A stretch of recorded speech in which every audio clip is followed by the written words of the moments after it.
एक नेक आदमी शादी के बाद बेवी को लेकर अपने घर लौट रहा था।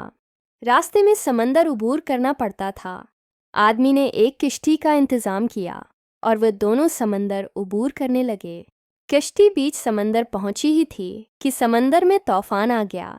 इस सूरत हाल में बीवी का खौफ से बुरा हाल हो गया, लेकिन आदमी ऐसे इत्मीनान से बैठा रहा जैसे कुछ गैर मामूली नहीं हो रहा। ये देखकर बीवी को हैरत हुई। वो गुस्से से चला उठी। आपको नजर नहीं आ रहा? तूफान कश्ती को डबोने लगा है। हमारी मौत सिर पर है और आप इत्मीनान से बैठे हैं।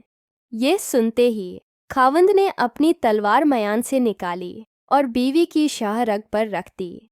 बेवी हंस पड़ी और बोली, ये कैसा मजाक है?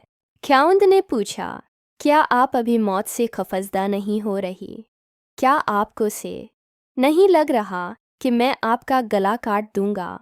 यह सुनकर बेवी बोली, मुझे आप पर और आपकी मोहब्बत पर एतमाद है।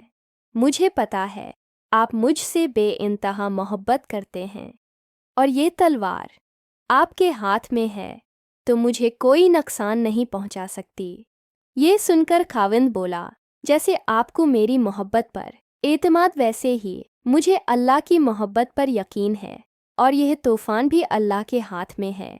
वो चाहे तो उसे रोक ले, चाहे तो हमारी किश्ती डूबू कर भी हमें बचा ले। 493 शारी याद रखो, अल्लाह जो भी फैसला करे वो हमारे हक में बेहतरीन होता है। अगर वीडियो अच्छी लगी हो तो लाइक करें और चैनल को सब्सक्राइब करें।